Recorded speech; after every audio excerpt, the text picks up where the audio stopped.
अकोला शहरातील शिवनी भागातील बहुजन नगरमध्ये मांडूळ जातीचा दुर्मिळ साप आढळून आला।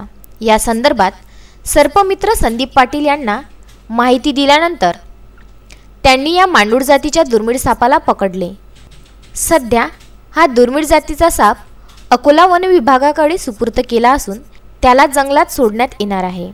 या मांडूळ जातीच्या सापाची किंमत आंतरराष्ट्रीय बाजारपेठेत 2 ते 3 कोटीपर्यंत असल्याची माहिती सूत्रांनी दिली आहे।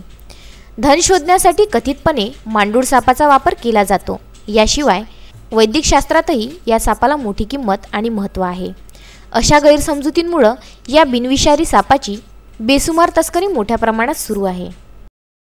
येथे शिवनी बहुजन नगरमधून शेख आदिल शेख मोसीम यांच्या घरून साप सापडलेला आहे। तर आम्हाला जेव्हा त्यांनी शेख आदिल शेख मोसीम यांनी कॉल केला तेव्हा आम्ही त्यांच्या घरी जेव्हा जाऊन पाहणी केली तेव्हा आम्हाला हा मांडूळ जातीचा साप सापडलेला आहे, जो की अंधश्रद्धेतनी खूप गुरफटलेला साप आहे। एकदम गरीब स्वभावाचा आणि एकदम लाजणारा स्वभावाचा साप आहे।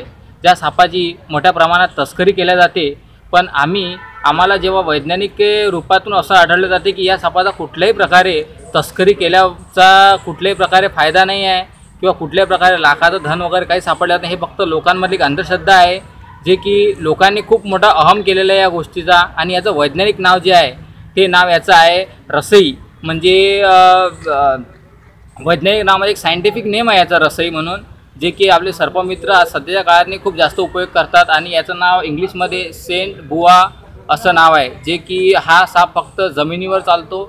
आणि या सापाला दुतोंड्या नाव असं दिलेलं आहे, कारण की याचं शेपूट आणि तोंड एकसारखं दिसते म्हणून याला दुतोंड्या असं साप म्हणतात।